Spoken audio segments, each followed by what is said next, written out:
Good morning, students. Today I am going to speak on a major religion in the world, that's Hinduism, and look at its three sects: Vaishnavism, Shaivism and Shakti religion. In this lecture, we are going to first look at Hinduism, its philosophy, and then focus on the philosophy and growth of these three major sects. Now, when we talk of Hinduism as we understand it today, it certainly cannot be viewed as a monolith tradition or a unitary practice. Historically, the religious beliefs and practices of the Hindus were too divergent to constitute a coherent monolith religious system that has been part of an imagined Hinduism in modern times. The very term Hindu, from which Hinduism is derived and which has been taken over by Western administrators, scholars and merchants, was the Persian variant of the Sanskrit Sindhu, the Indus River, a word applied already in the Avesta both to the river and the country through which the Indus flows. In the plural, it denoted the population living in that region, that's the Indus people. Now, Hinduism is one of the oldest religion of humanity. It is also referred to as Sanatan, that is eternal dharma, and all the religions like Buddhism, Jainism and Sikhism owe a lot to Hinduism. Tolerance and diversity, truth is one and there are many paths, is a very major belief of Hinduism. There are many deities, but a single impersonal ultimate reality. And the whole philosophy of Hinduism is that it is a way of life. It focuses both on this world and the world beyond. Now, Hinduism is a very unique religion because it has no founder, there is no hierarchical clergy, there is no direct divine revelation. It does not have any rigidly prescribed moral code, and it evolved from primitive animism to polytheism to monism. And what is very important about this is, in the course of its long journey, it has not rejected any of these belief systems. Hinduism does not discard the various deities of different faiths and cult, but regards them as a manifestation of one God. Now, the major belief systems of the Hindus are that it believes in one impersonal ultimate realities, that is Brahma, and it is manifested as various personal deities. It emphasizes on the true essence of life, that is Atma, the soul, and the Brahma is trapped in matter, the whole philosophy that art thou. It also believes in reincarnation because the Atma is continuously born into this world in this lifetime and after lifetime, and it is our samskar which play a major role in this. It also believes in karma, that is the spiritual impurity due to actions keep us bound. In this world, both our good deeds and our bad deeds have a lot of impact on our karma.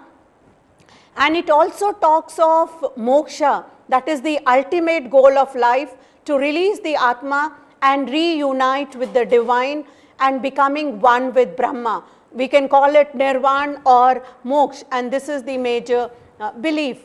Now, there are four yogas which are emphasized in seeking union with the divine. One is the karma yoga, and karma yoga is the path of action through selfless service. It talks in terms of, release of built up karma without building up new karma. It also emphasizes on Gyan Yoga, that is the path of knowledge, understanding the true reality of nature and the self, and also the Raj Yoga, the path of meditation, and Bhakti Yoga, which is the part of devotion. Now, to reach God, we need a guru, a spiritual teacher who helps us in obtaining Gyan and Raj Yoga. Now, the Hindus worship in different way. One can be through Bhakti Yoga, where you are seeking union with the divine through loving devotion of the manifest deities. One can worship at home in having a household shrine. One can also worship in the temple where you have the temple priest who officiate. And a very important aspect of this worship is puja, where you are making offerings to and decorating the deity of images.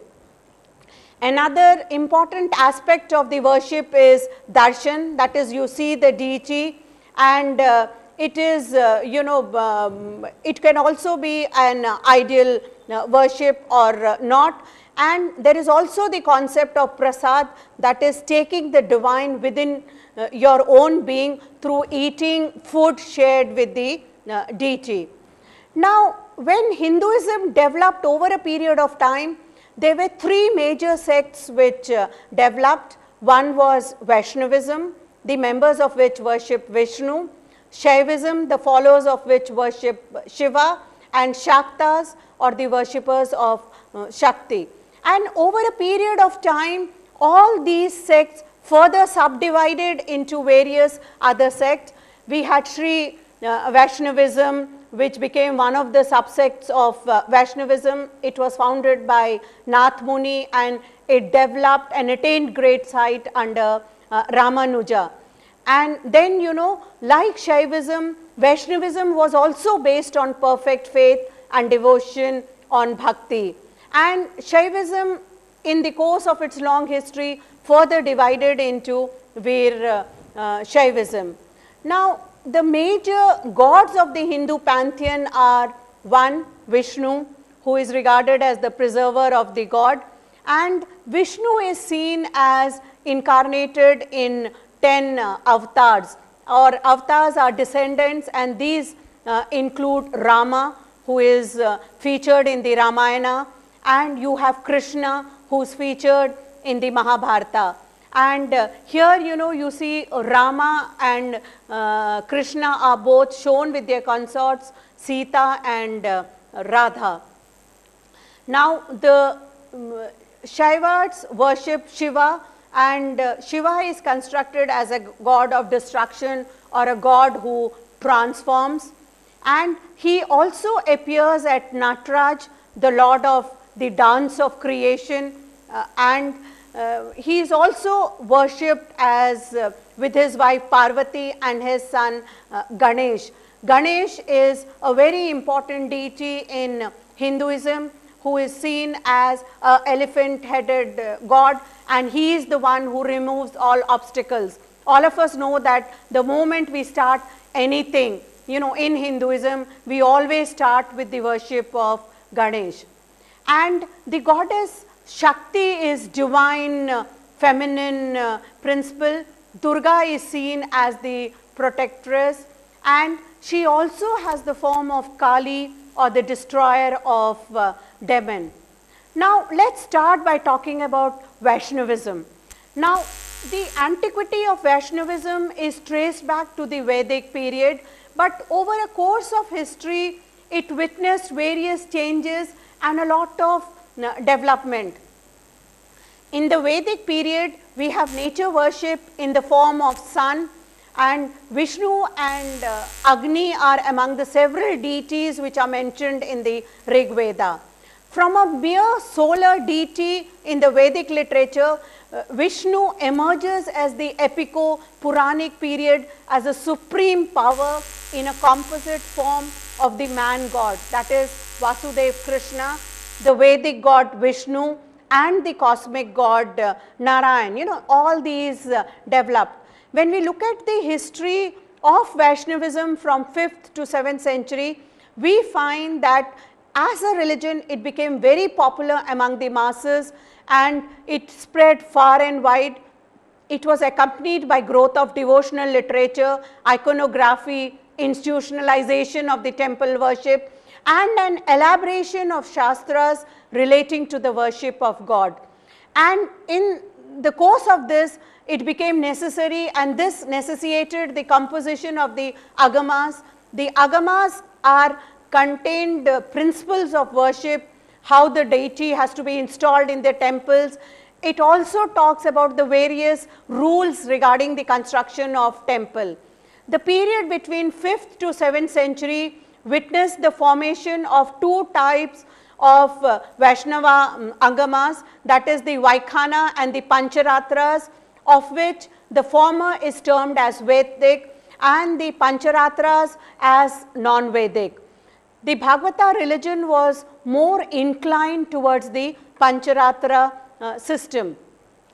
Now, if we look at the Pancharatra's school, we find that it is also referred to as Bhagavata, Sattvata, Ekantika, and it occupies a very important place. The special contribution of the Pancharatra school is the theory of emanation, that is Vyuhavada, which, while bringing in the varying world into existence from the supreme being, leaves the latter quite unaffected. The Vyuhavada doctrine comprises of the worship of 5 Vrihini heroes, that is Shankarshana, Vasudeva, Pradyumna, Aniruddha and Samba. All these Vyuhas were simple manifestation of a central deity, that is Vishnu, whose all-pervading power gave his followers protection from evil and demonic forces. To this were added the concept of Avatarvada, where Vishnu is worshipped in various forms and 10 forms were recognized as avatars. By the age of Guptas, Buddha also became identified with Narayana and he was worshipped as one of the 10 avatars. This is a perfect example of Hindu syncretism and absorption of rival religion. The imperial Guptas were devout Vaishnavas and they patronized the religion, and this is clearly pointed out by their inscriptions and coins. Now, this period was immediately followed by the period of the Alvars. Tradition gives us a list of 12 Alvars, including a woman. Most of these belong to the Pallava period and came from different parts of the Tamil country. Some of these were Brahmins and others came from different sections of society. Tirupanval was a saint of depressed caste. He belonged to Pana community of the Sudra caste. Namalvar was the greatest of the Alvars. He was a Velala, and Tirumangai Alvar was a Kala, and Kulashekara Alvar was a Kshatriya. Even those of the Alvars who were Brahmins, one of them was a repentant sinner, and another, Tirumalsai, was a person of dubious parentage. So, all the Alvars did not belong to the Brahmin community. Now, the Alvars composed hymns in poetic Tamil, and their songs were influenced by stories of gods in the epics and Puranas. They composed very beautiful and easy songs which could be sung by the masses. The works of the Alvars are collected and preserved in the name of Narlari Divya Prabandham, which consists altogether of 4,000 verses. Now, what were the teachings of the Alvars? The Alvars were ardent lovers of Lord Vishnu and they worshipped him in all his avatars. They emphasized on the universal nature of God. The essence of their teaching was that salvation was attainable by all, even the uninitiated. Namalvar or Santoppan in his Tiruvamoli is philosophical and lyrical, dispassionately speculative, and he fills the outpouring of an anguished heart. Now, they also talk of the idea of self-surrender or prapatti. The idea of prapatti and Sarnagati through the Guru also seems to have originated with Namalvar. And its importance lies in the fact that initially for the Alvars, bhakti or devotion was considered as a means of salvation. They aimed at the service of Vaikuntha by performing it in this world and in relationship to acharyas. Subsequently, this service was very simple in the beginning, but over a period of time, there were various methods which were prescribed, and its practice became an organized system of worship with certain rigid methods that are impossible for the common man to follow. This was probably due to the growing Brahminical control over the movement and the temple organization, which had become very well established and institutionalized by this time. Since the lower sections could not perform these rituals, a guide in the form of a guru was needed who could help the followers in seeking salvation. Now, out of this developed the whole doctrine of self-surrender or prapatti, and this doctrine was developed fully in the age of Acharyas and became an essential aspect of Sri Vaishnava philosophy. Now, the Acharyas brought in a new epoch to the history of Sri Vaishnavism. The Acharya Parampara seems to have begun in the first half of the 9th century AD.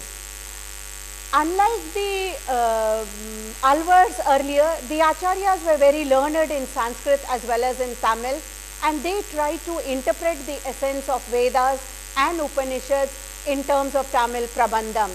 They combined the Gyan and Karma with Bhakti for realization of God. All the Acharyas were orthodox Brahmins who discharged their duties strictly. They encouraged the study of Vedas, performance of rituals and other temple festivals strictly according to Vaishnava Angamas, but at the same time they also introduced new study of the recitation of the Prabandhams, that is the hymns of the Alvars, in public and private worship. This principle is called the Ubhay Vedant Siddhant, that is the dual complex nature of trying to reconcile. Now, Sri Ramanuja was a very important Acharya. He was born in 1017 AD at Sri Perambadur to Kesav Somayaji and Kantamati. His mother was the sister of the great Bhakta Tirumal Nambi, who was serving Lord Venkateshwara in Tirumalai, and Ramanuja had his early education under Yadav Prakash, a teacher of the Advaita school of thought. However, soon differences arose between Ramanuja and Yadav Prakash, and Ramanuja left him and went to his uncle Tirumalai Nambi, and it was here that the strong foundation of Hindu philosophy was laid. So till now, we have explained to you the growth of Vaishnavism, how it developed as a sect of Hinduism, and starting from the Vedic period where there was a development from nature worship to slowly getting formed, and how there were images which came up, and then followed by a period of Alvars who tried to simplify the whole religion by talking to a personal God, composing very easy hymns which could be sung in Tamil, and this was followed by the period of Acharyas who again made a very strong philosophical base, and they brought in Sanskrit into it, but at the same time also had the whole concept of prapatti or self-surrender which came into this. And now I am going to talk about Shaivism and look at how it developed over a course of time. Like Vaishnavism, Shaivism tradition also prevailed in India in some form or other. In fact, many of the excavations which we have had in the Indus Valley civilization point out to the worship of Shiva by Indus Valley, and we have found a large number of seals, and these are referred to as the seals of in which Shiva Pashupati, and many archaeologists believe that this is the earliest evidence that we have of Shiva being worshipped. In the Vedic period, Shiva is called as Rudra, and he is having the power to rule over heaven and earth. He is also regarded as Pashupati, the protector of cattle, and he is also seen as the invisible force behind all sorts of destruction, that is the catastrophes and other sorts of mishappenings. After this, in the epic period, that is the period of the Ramayana and Mahabharata, we find that Shiva becomes a theistic god. He is represented as a god of wide prevalence, and he becomes very popular. Now, you have the Nayanars who are worshipped in this period, and you have the Nayanars were also people who try to compose songs in very easy language. They spoke of Shiva as a personal deity. Now, after the development of the Nayanars, we again find that Shaivism develops into a branch which is known as Veer Shaivism under the leadership of Basavanna around 12th century. Basavanna was the Prime Minister of Bijala of the Kalichuri kingdom of Kalyani. Though he was born in a Brahmin family, he revolted against the inhuman and irrational ritual and the orthodox practices of Hinduism. He was born in a privileged class and enjoyed all the advantages and benefits of high society. Yet, he nevertheless cared deeply about the upliftment of underprivileged and unprivileged. He did not initiate the traditional, internalize the traditional Brahminical values of the family into which he was born, and he broke away from all these at the age of 16. He even removed his sacred thread. After this, caste did not matter, for he says, what if one masters the 4 Vedas? He is untouchable who is without a linga. So, having a linga was much more important than being born into a Brahmin or a particular caste. Following Basavanna, all the Veer Shaiva saints rebelled against the distinction of caste, and they believed that a devotee had no caste and all were equal. They asserted the idea that equality could only become a fact when the taboo of in respect to food and marriage and the whole unwanted practice of declining of the worth of an individual based on birth or occupation was done away with. Basavanna says, a pariah is a man who slays. A pariah if he eats the carrion. Where is the caste here? Where? Our Kundala, Sangarana and Sarana, who loves all the living, he is well-born one. So, you know, he gave a totally new meaning to caste, and they did not renounce life by mistaking it as Maya, you know, which is generally seen in Hinduism. And they looked upon, you know, Maya was not something which was not in the worldly things, but it is in the eyes that see them and the mind that directs the eye.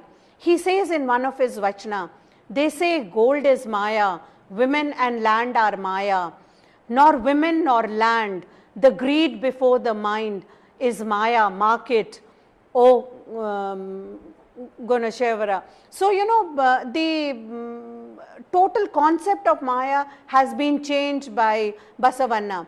They also rejected the Panchashuktas. You know, the Panchashuktas are the 5 taboos which are associated with Hinduism. They believe that a linga, when it is worn on the body, is a symbol of fire god, and it burns all external impurities from then on. Along with the removal of caste and death pollution, Veer Shaivas also removed the 3 pollutions that affect women, namely that of menstruation, during childbirth and widowhood. So, in that sense, you know, they were very different from Hinduism, which accepted these kinds of pollution.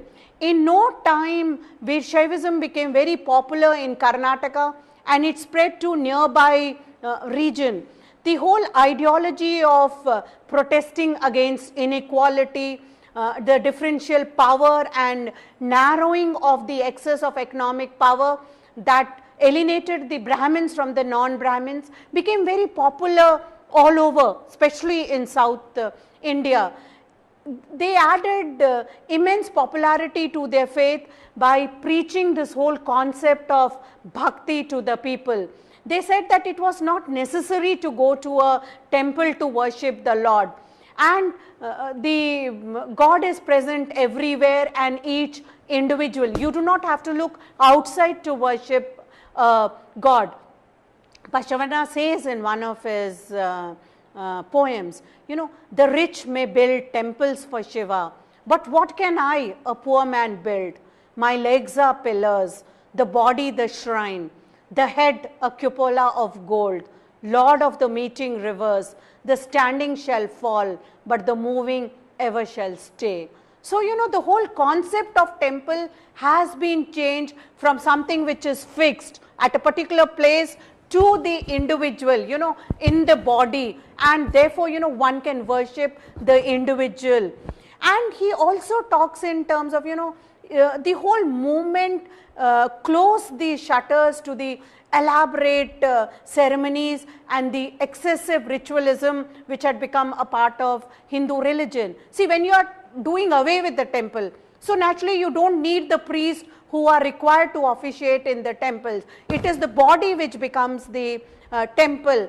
And Basavana is very sarcastic, you know, because by this time the Brahmins and the Hindus had made so many gods that it becomes very difficult to worship them. You know, in a very interesting poem, he speaks, you know, very sarcastically. He says, the pot is a god, the winnowing fan is a god, the stone in the street is a god, the comb is a god, the bowstring is a god, the bushes is a god, and the spout cup is a god. Gods, gods, there are so many gods, there is no place left for a foot. You know, so we had so many gods in Hinduism that it becomes very difficult to really, you know, even move about. So they did away with this whole concept of, you know, having too many gods, having too many rituals, and having a temple. You know, an individual herself or himself can worship God.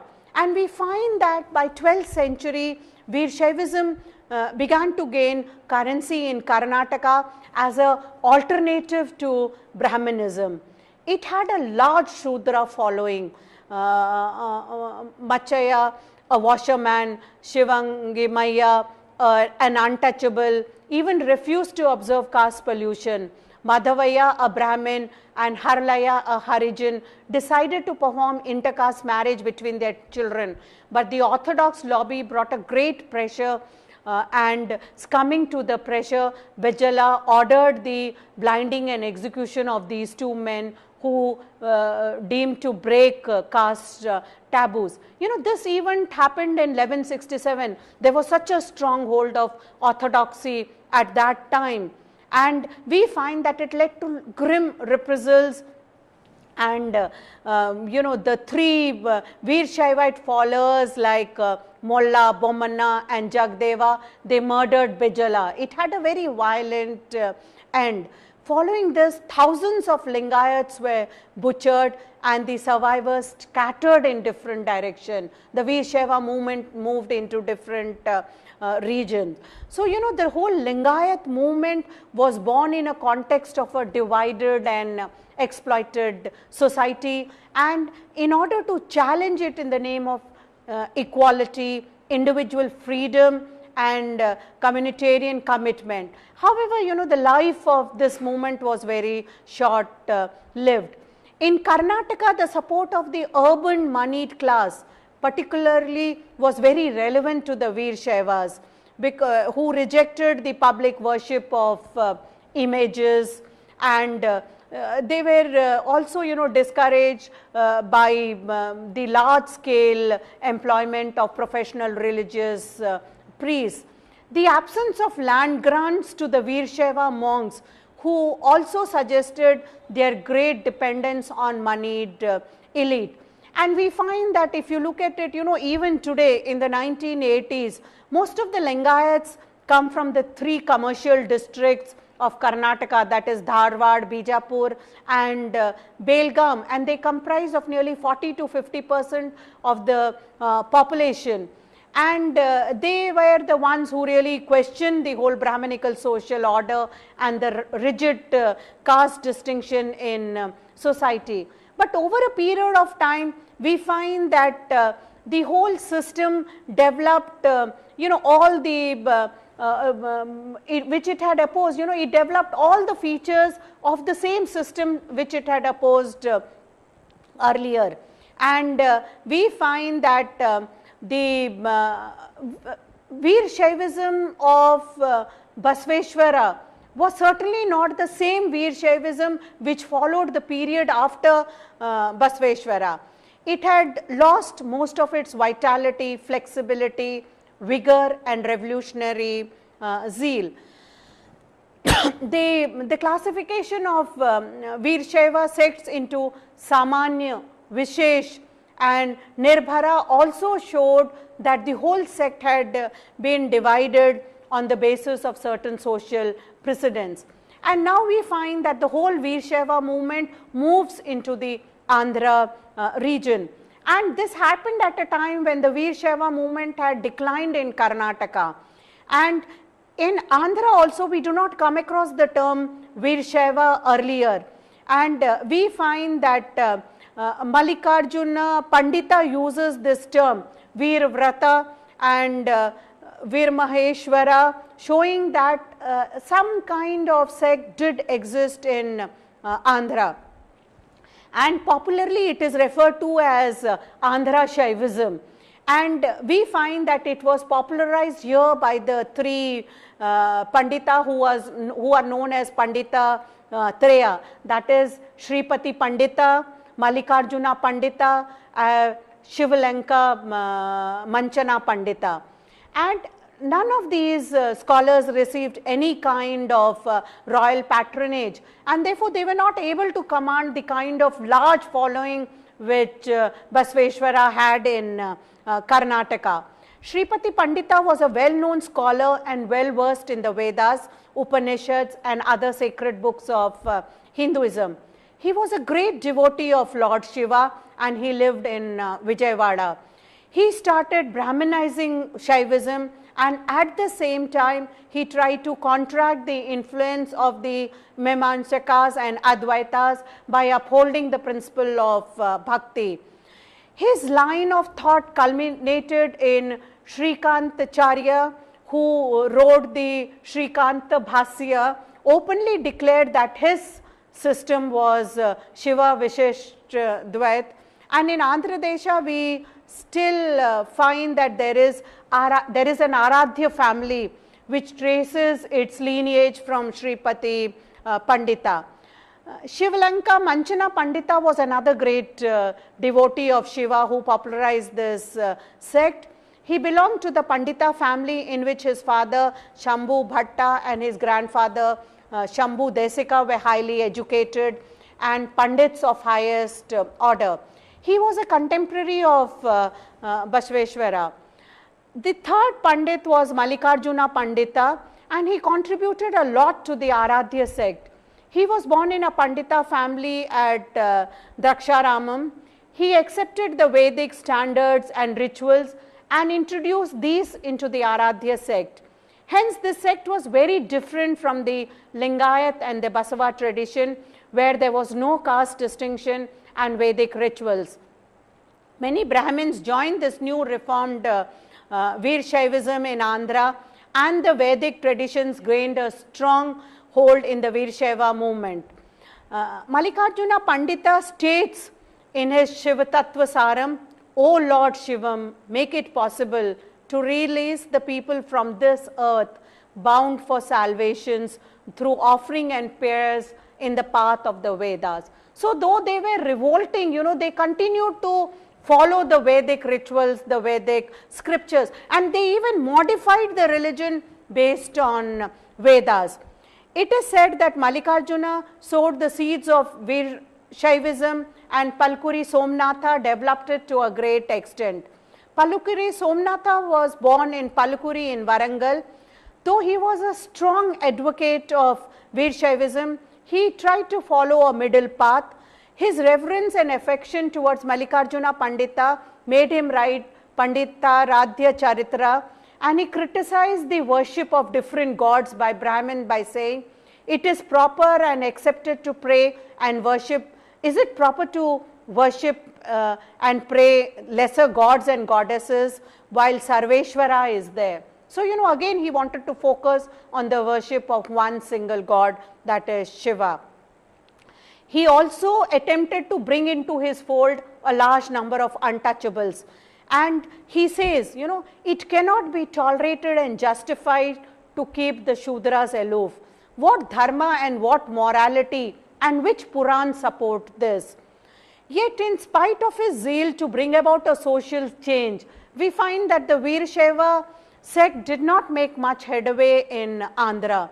The influence of the sect was very limited, more in the Telangana region from the time of under the rule of Western Chalukyas to the later Rashtrakutas. It is in this region that we find various Veershaiva mutts which continue to exist till today.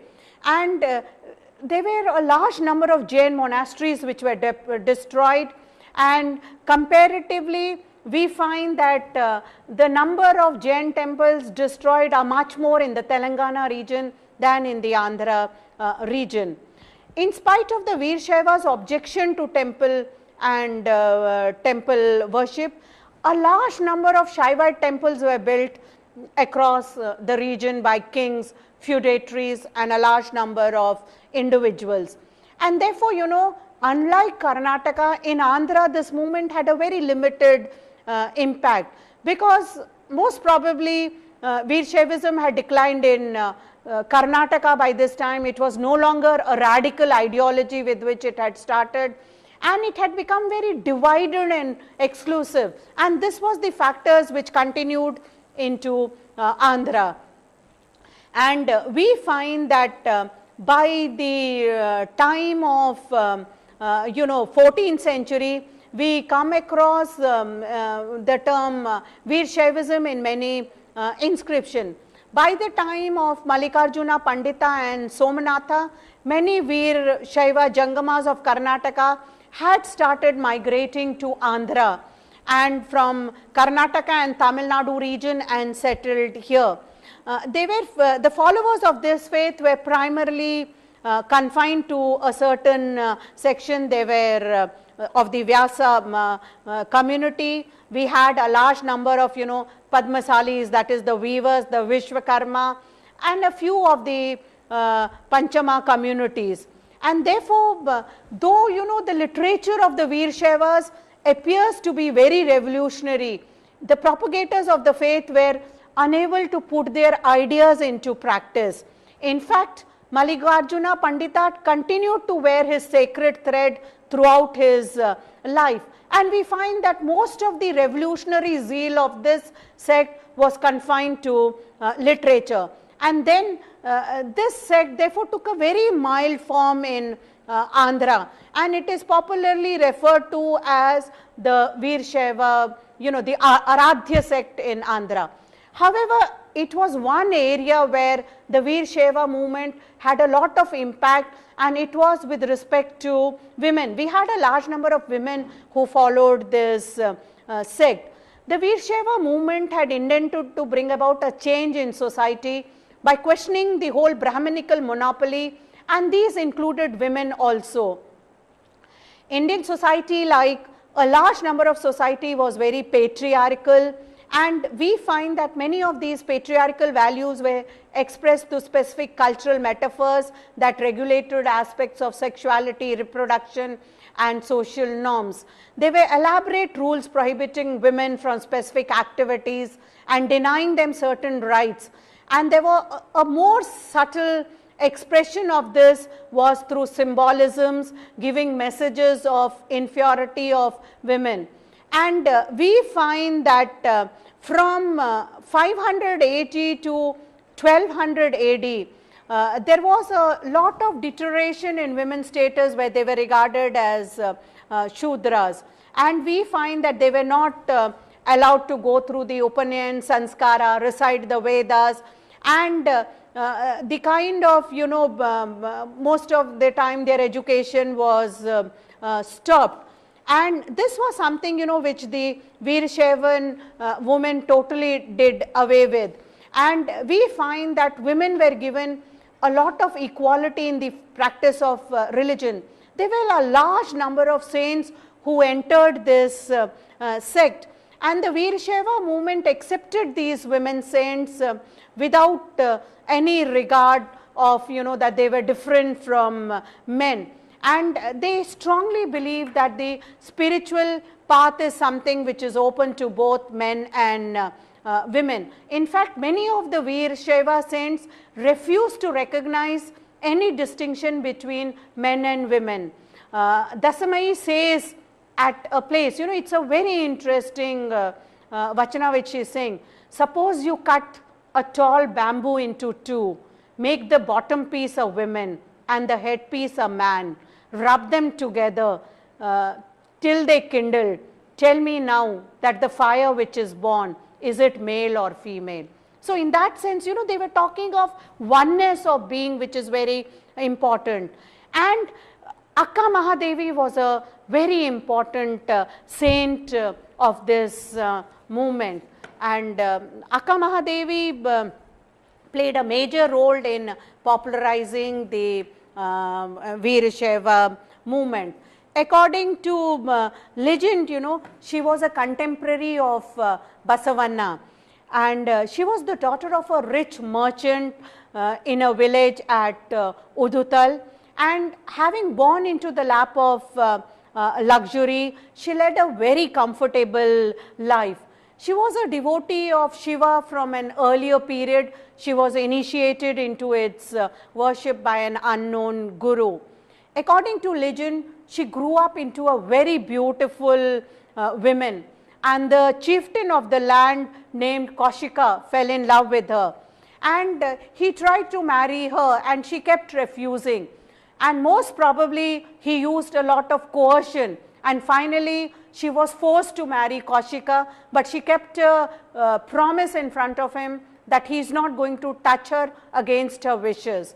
But then when this happens 3 times, she leaves his house and she walks out of the house, and she, as a mark of protest, she even leaves behind her clothes and she starts walking out naked, wandering in quest of a spiritual power. She had to face a lot of rigorous examination by the bhaktas.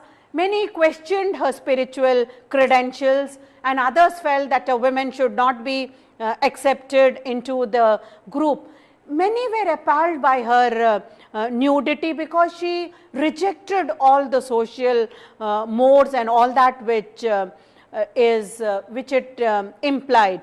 Yet Mahadevi Akka had to answer a large number of questions related to her nudity and prove her loyalty and her religious devotion. Allama Prabhu, another saint of the order, felt that her nudity did not go far beyond because she was still immersed in the world. He wanted to know why she had covered her private part with her long terraces. Today also, if you look at photographs of Akka Mahadevi, she is shown with having long terraces, and she is covering her private parts with it. And they question saying that, she was really not that faithful. But then, Akka Mahadevi has an answer to these, and she says in one of her vachanas, having offered the body to the linga, the body becomes bodiless. Having offered the mind to knowledge, the mind becomes free. Having offered the passion of true joy, the passion becomes empty. Having destroyed the body, mind and will, the body becomes bodiless. Having foisted upon the linga all pleasures of an embodiment, I have become a devotee, a good wife to my Lord, the linga. I have touched and merged into my Lord, the Lord white as jasmine. So, she is not even afraid of moving out alone. And she has composed some beautiful vachanas illustrating her philosophy. She talks a lot about equality between men and women. She says, did the breath of the mistress have breasts and long hair? Or did the master breathe breath were sacred thread? Did the outcast last in the line hold with his outgoing breath the stick of his tribe? Why do fools of this world know of snares and you set, O Ramnatha? So, she's questioning this whole distinction.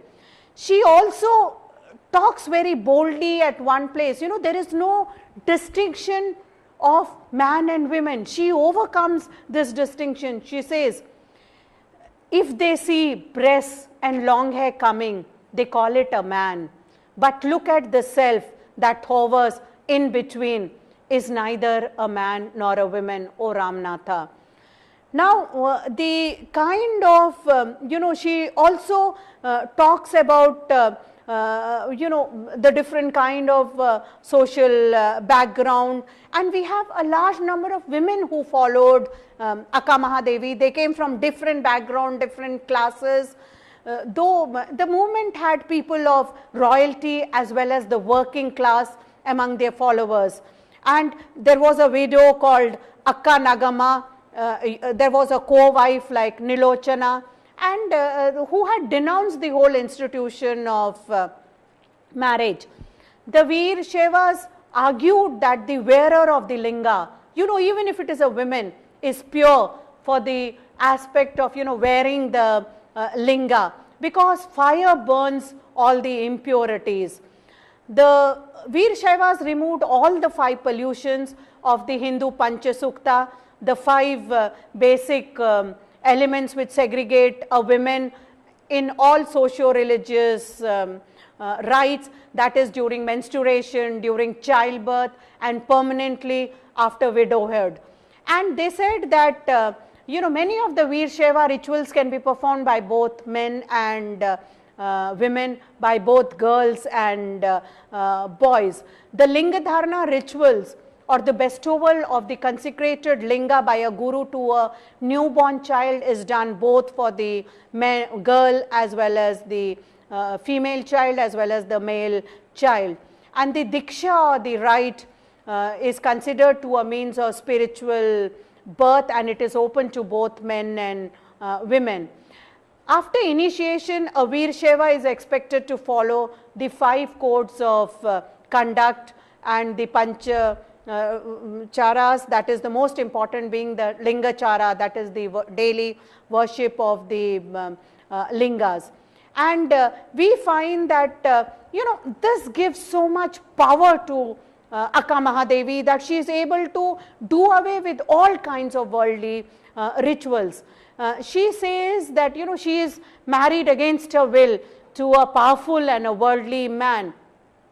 But then, Mahadevi Akka tried her best to combine her dharma and her devotion to God. But then when her husband obstructs and he does not allow her to perform her dharma, she just walks out of the marriage. And she says that in one of her very telling vachanas, she says, take these husbands who die and decay and feed them to your kitchen fires. And remember, this is happening around the 12th century, when we are talking of a very conservative society. And she accepts Chinna Mallikarjuna as her great spouse. She looks upon him, she has a very adulterous relationship with her God. And she says in one of her vachana, as long as woman is a woman, then man defiles her. As long as a man is a man, a woman defiles him. When the mind taint is gone, is there, good sir, room for the body's taint? The entire world is mad because of this adventurous taint. Look at you, good sir, for the great spouse called Chinna Mallikarjuna, my lord, the whole world is a wife. So not only she, the whole world becomes a follower of Chinna Mallikarjuna. And we find that, she talks also in terms of her life in marriage. And she says in a very, she talks in a very outpouring familial paradigm. She says, I have Maya for mother-in-law, the world for father-in-law, 3 brother-in-laws like tigers, and the husband's thoughts are full of laughing women. No God, this man, and I cannot cross this sister-in-law. but I will give this venture slip and cuckold Hara my lord.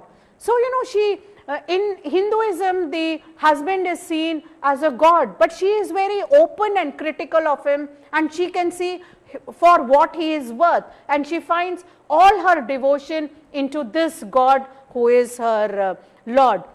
And we have again, the same kind of thoughts are also echoed by Akka Nagamma, who says Guru himself as parents, Linga as husband, the Jangamas as in-laws, Shiva Bhaktas are so many relatives, truth and rigid conduct are welcome guests in one's house. So, they use the whole paradigm of family, and they are using it to explain their bhakti. And we find that again, there is a lot of questioning. Akka Mahadevi, when she is moving around naked, with so much guts all around in the forest, obviously there are lots of questions regarding this, and she has written a large number of vachana. She says at one place, this thing, those who discard, people are very critical of her. And we find that Gudave, who is the wife of Baleswara, she says at one place, what use is it if the body is without covering? It is the mind which should be without covering. At another saint, Akkama, she says, those who discard clothes are children of donkeys. Those who shave their heads are children of widows. Those who have matted locks are children of Holaya, that is the untouchable class. What is important is the knowledge and right conduct. So, many people are also opposing Akka Mahadevi and her whole idea of how she is discarding clothes. And yet, she very boldly, she just fixes her mind on one God. But slowly, the whole radicalization of the Veerashaiva sect did not really last long, even in Karnataka. And we find that this whole absence of economic equality and the inbuilt occupational and income differentiation between the poor Madigas and the Holayas on one hand, and the rich Okalingas, the merchant community on the other, it resulted over a period of time into the whole division of the Veerashaiva movement into different class hierarchies and social inequalities. We find, if you, R.N. Nandi has clearly shown that there were various divisions which emerged in the Veerashaiva movement, and we find that the trading communities together with the Jangamas were called the Panchamshalis, and they constituted the top rung of the Veerashaiva movement, and there was no intermarriage or interdining among the Panchamashalis and the other community.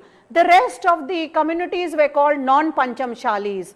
The second, you had people like, Astivarna in this, who could neither interdine or marry with the Panchamas. You had people like the tanners, the washerwomen, and all untouchables who constituted the lowest rung.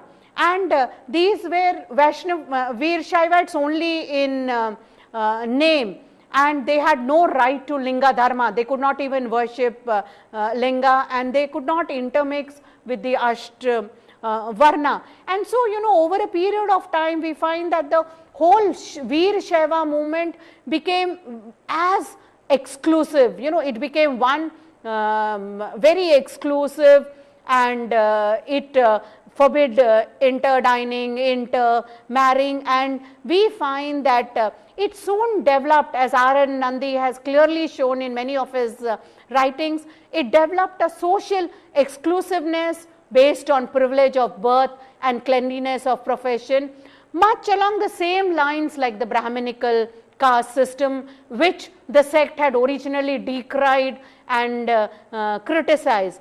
And again we find that slowly, the whole sect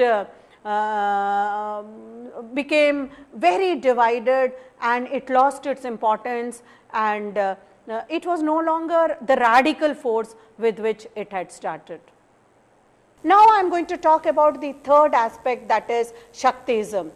Now the expression Shaktism is derived from the word Shakti. The word Shakti means power, both latent and manifest. When personalized, it means the Devi of power, and she is the Deva. The Devi Shakti is the powerful aspect of the Supreme Spirit. The doctrine and ritual of Shaktism are contained in a special branch of Holy Scriptures of India called the Tantra Shastra, which acknowledges the authority of the Vedas. Now, if you look at some of the deities, we find that we have a lot of illustrations of the Shakti sculptures which are found all over, and we have a lot of depictions of Shakti which can be seen in various temples. Shakti both as a creator and Shakti again as a destroyer. We also have found a large number of Shakti icons, where she is depicted in various forms, as a benevolent mother or as a ruthless avenger who is trying to take revenge. Now the focal point of Shaktism is the power, that is Shakti, and the universe which has to be meditated upon, and the worshipper dedicates himself to the mother. Now the goddess Shakti is seen as the power which pervades the whole universe, from which the universe has emanated. And there is nothing within the manifested world which is not Shakti in its essence. The whole world emerges from this Shakti. The manifestation of the world is mind and matter. That is to say, all that we call our thought, will, imagination in the mind, all these are in the realm of matter. And therefore, this is what basically Shaktism is trying to depict, whether we have a lot of illustrations, of Shakti cult even as a result of the impact of Buddhism, and she is shown as in Tantricism. Now Shaktism also talks of the unity of Shakta and Shakti. The followers of Shaktism, the worshippers of Shakti are called Shakta. And in this concept, the goddess is described as Shakta Tantra, and that is the holy scriptures of Shaktism, and in a very poetical way. Whereas we speak of Mother Nature only in a comparative manner, for the Shaktas, this is an absolute reality.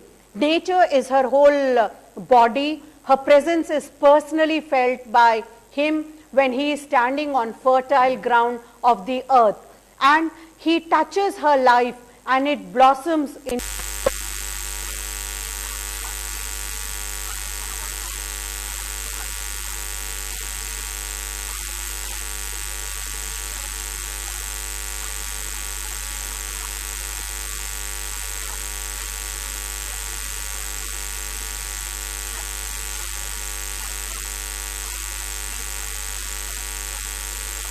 all different forms. He will find her light too within his mind and consciousness.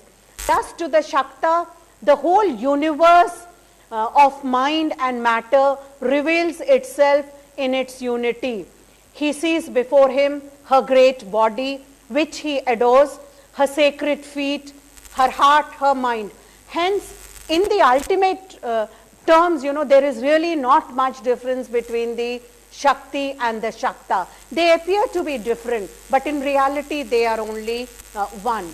Now, the whole philosophy of Shaktism has this whole concept of Shiv Shakti. That is, the whole universe of mind and matter is created by her, the powerful goddess Shakti.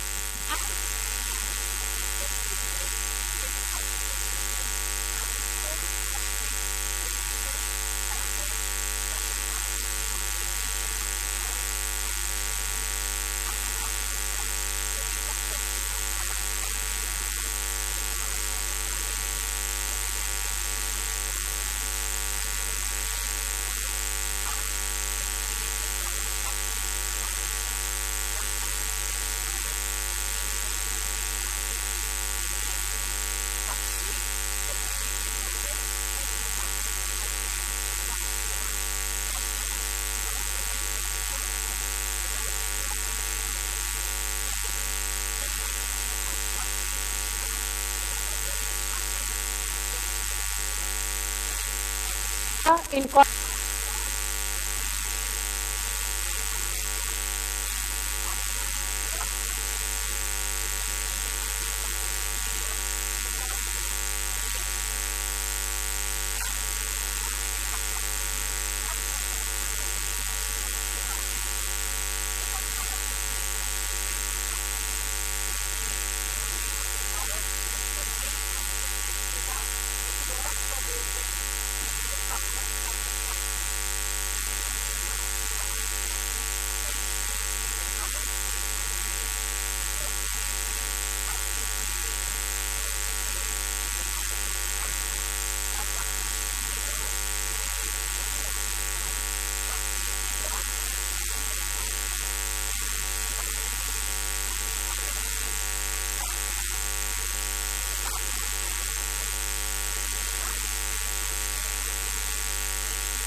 And if we look into the history, then we will be able to see that how, you know, these various sects developed out of Hinduism and had a long history over the course of the century. Thank you.